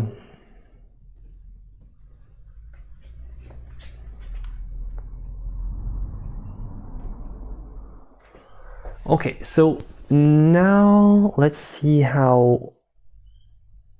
okay, so the eye is slightly higher, and I'm gonna just readjust this, and I'm gonna start with a small touch of this skin cutter here. Even though I'm still 2 hours in, so I don't know how much energy I will have left. It's kind of I need to make the decision. Do I want to get involved in the actual painting of the face?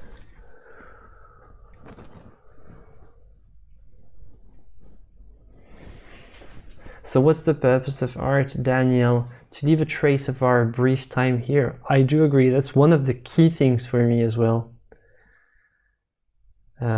It's definitely one of my main points.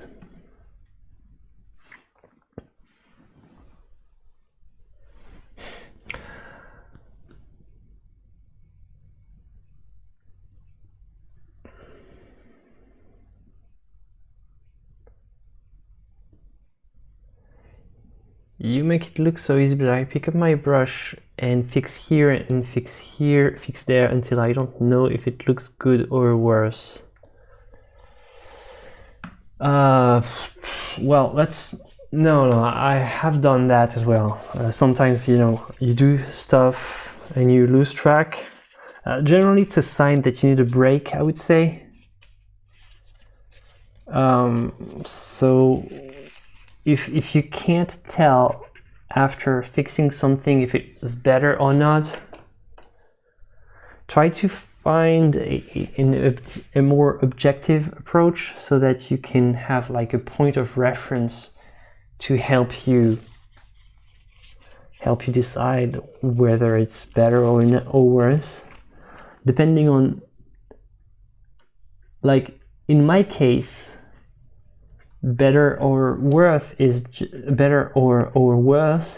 just about bringing it closer to the model. So I do have a point of reference. If I wonder if it's better or worse, I just have to check the model. If it's closer to the model, it's better. If not, then it's worse. But if you don't have a model, then what's your point of reference? That's the thing. And if you do have a model, then, and if you struggle to find the point of reference, just try to use more tools like mirrors, like take a photo, make a comparison in Photoshop or something like that to help you objectively decide and take more breaks, I would say, as well.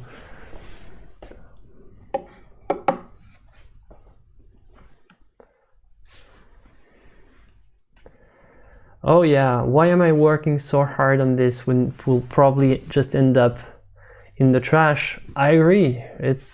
But it's the beauty of art, Felicia. You have to keep working on it. Because I have to remind you that most of Van Gogh's works were just considered trash during his lifetime, so you never know. You never know, and that's not something you are supposed to know, and it shouldn't affect your willingness to make art. It's just make the work and worry not about what's going to happen of it. That's the beauty of art. It's meaningless but beautiful, and the beauty comes from this meaninglessness. If it had meaning, if it had some type of usefulness, then it wouldn't be beautiful.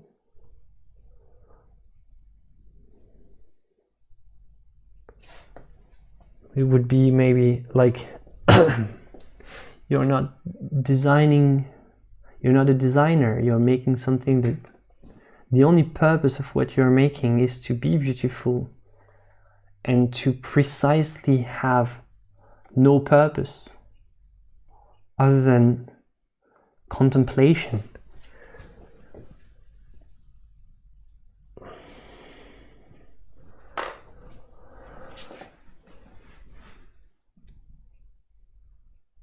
Okay, so again, I'm getting all the messages at once.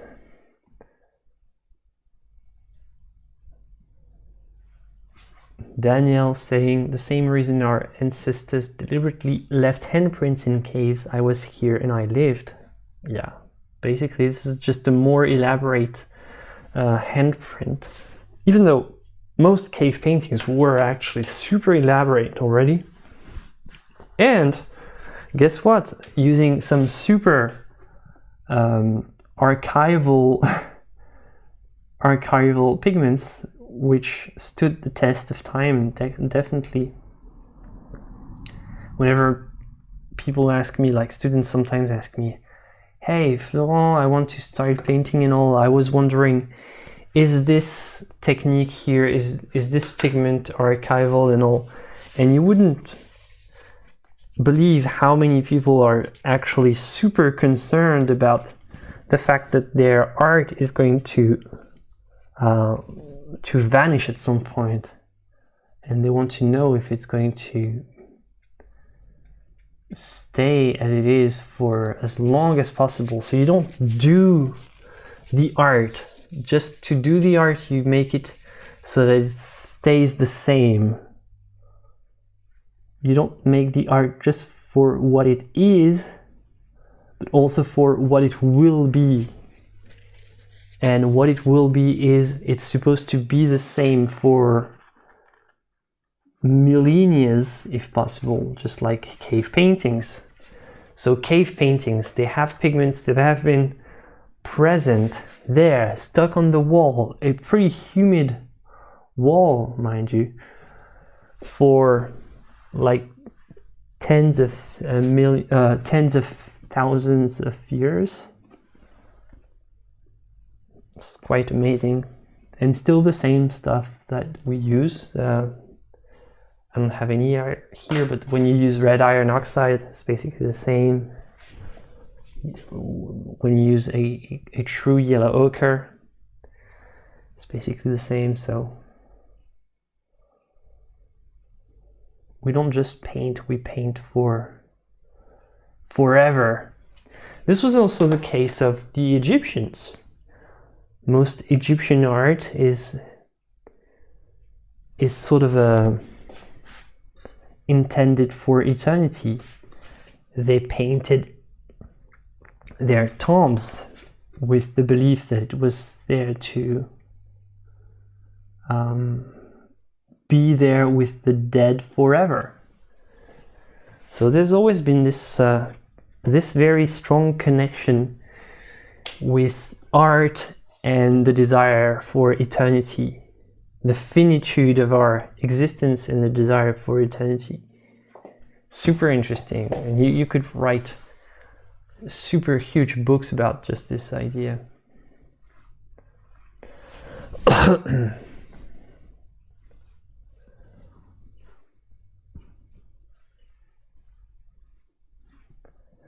Maybe art and music are there to lift the spirit. Sure, they are.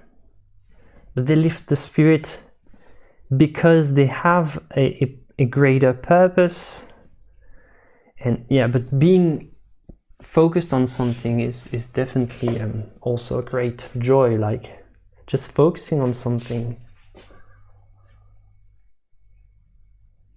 is also a great pleasure.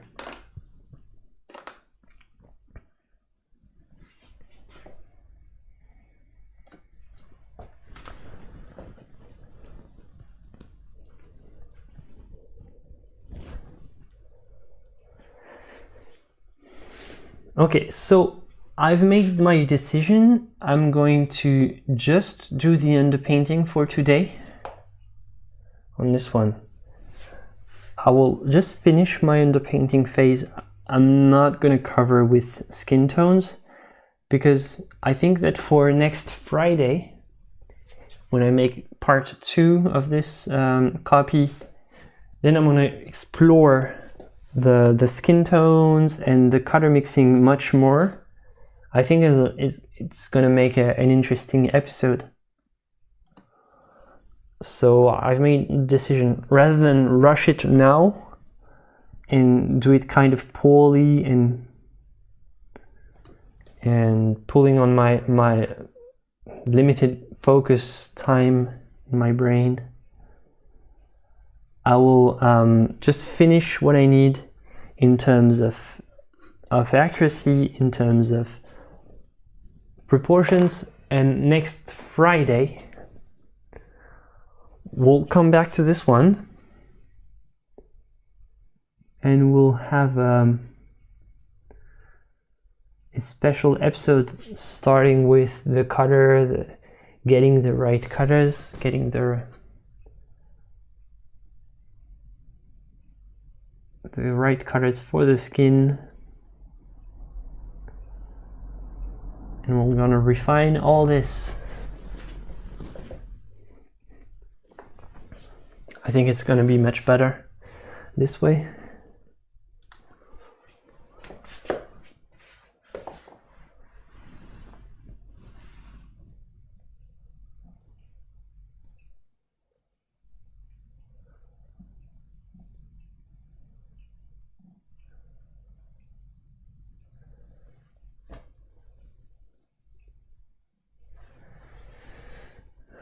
For me, art is a medium to express myself comfortably and confidently. I feel all art forms are like that: dance, music, poetry, sculpture. Well, they all do share the same ground in, expression, self-expression. And I've heard the greatest quote last time. I think it was from, I don't remember the name of the guy. The quote was, self-expression is not about you. And I felt that it was so true.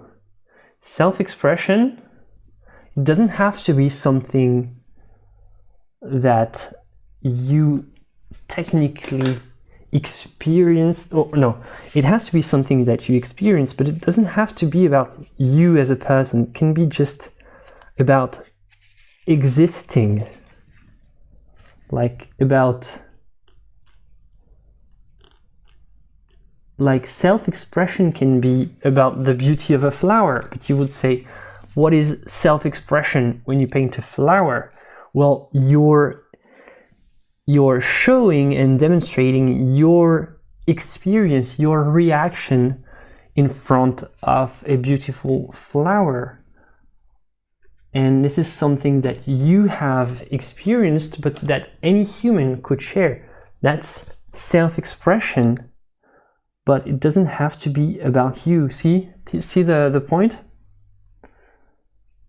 And I thought this was a great idea. Self-expression is about something that can be shared, and not just about something that you have. It's not about your life story. A lot of people confuse self-expression with your autobiography or the story of your life, basically. But no, it doesn't have to be about that. It can be something you feel, it can be something you believe in, it can be something you've experienced, something you share, it can be empathy.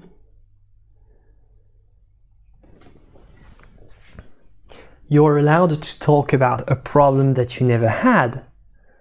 You're allowed to talk about, like, artistically speaking, basically. You're allowed to defend the cause of your neighbor. You're allowed to talk about something that's not you.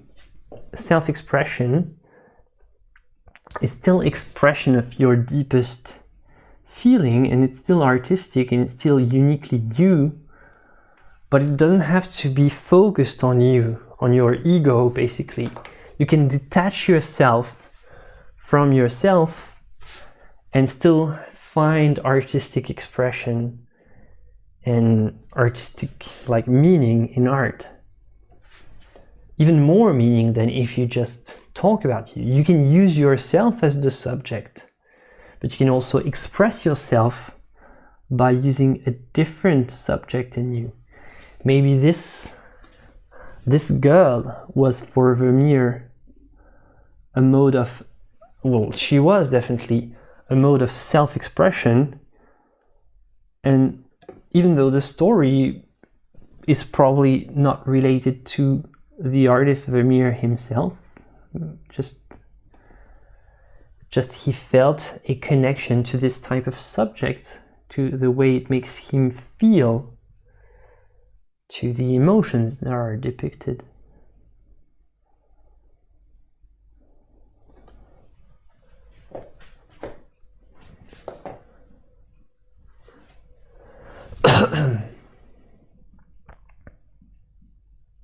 Yeah, I don't know, I'm coughing a lot. My son was coughing a lot last week, so I guess I caught the same type of cold.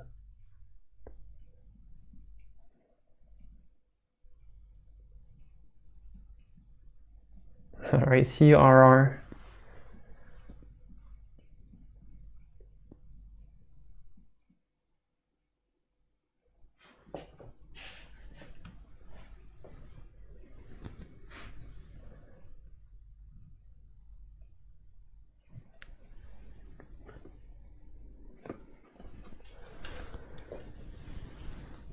Okay, so where are we in terms of proportions? I think we are all right.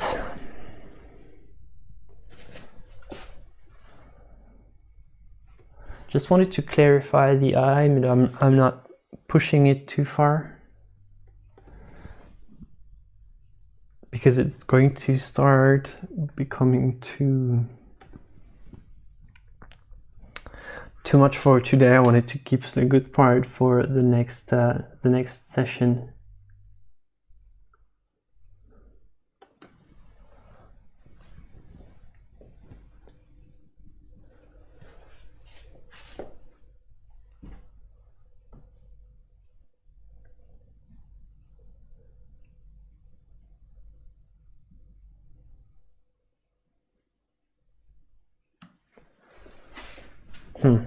Okay. I think what's going to make me struggle with this copy is this eye. It looks like nothing, but it's so subtle. I'm telling you, it's really something.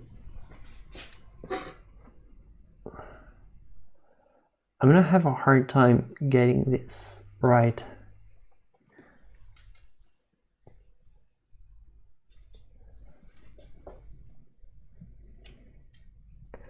So, okay, so the nose, right here it looks a little unrefined, but something that I can end up fixing with the overpainting. Let's have a closer look. I'm gonna take you for a spin.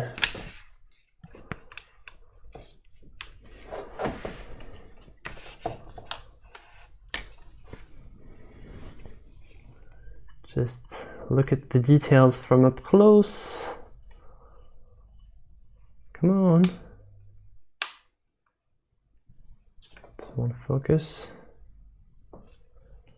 Sorry, I'm trying to focus. I want to see the details from up close, but apparently it doesn't want to let me. Okay. Okay, so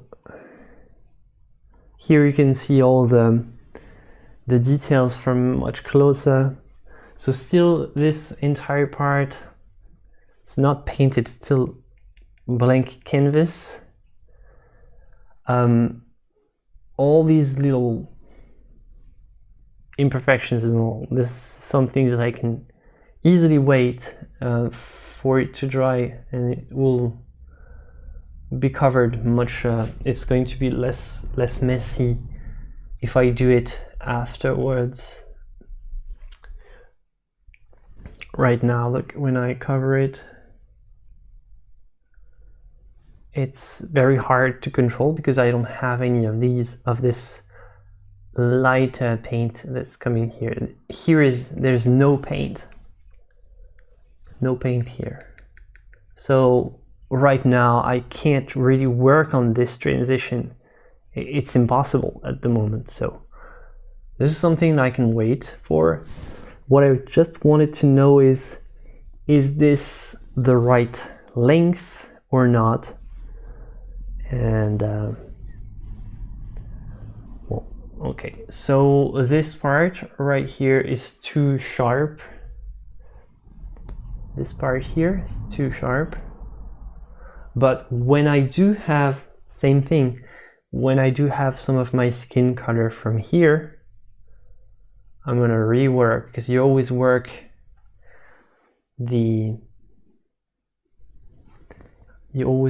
side by side, and everything that connects are done at the same time. So this is something that I would benefit from doing it next time. Here, same thing. It's going to be some of these nice reddish hues right there. Here there's going to be the pink and just the gorgeous cheeks here. So all things that I can do later. And it seems that it still lacks volume, but still all the things that should be happening next time normally.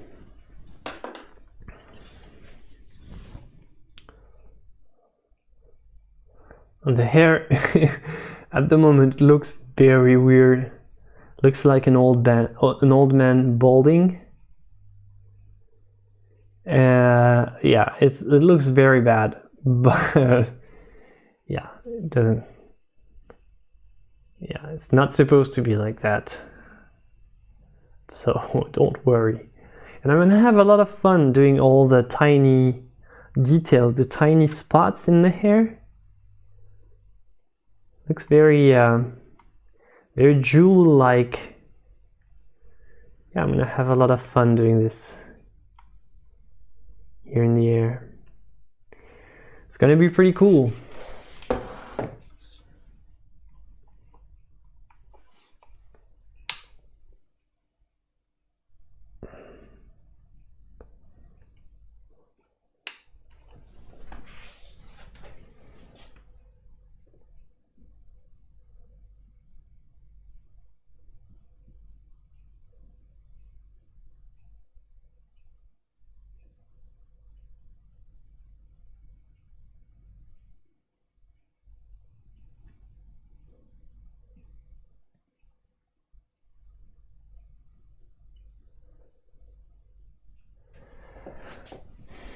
Okay, well, okay, so I had some comments. The eye looks, well, it looks wrong, of course. I'm gonna fix it in a second, second layer, no problem. And yeah, it's all gonna be fine. It's all going to be for next Friday, so don't miss the next Friday episode where I'm gonna do part 2 of this one. So we had the underpainting done and we're gonna continue with the rest. So thank you very much to everyone for being here. It was such a pleasure, such a great stream. I really enjoyed reading and talking with you, and your ideas about the purpose of art, super interesting. I was super happy to paint this with you.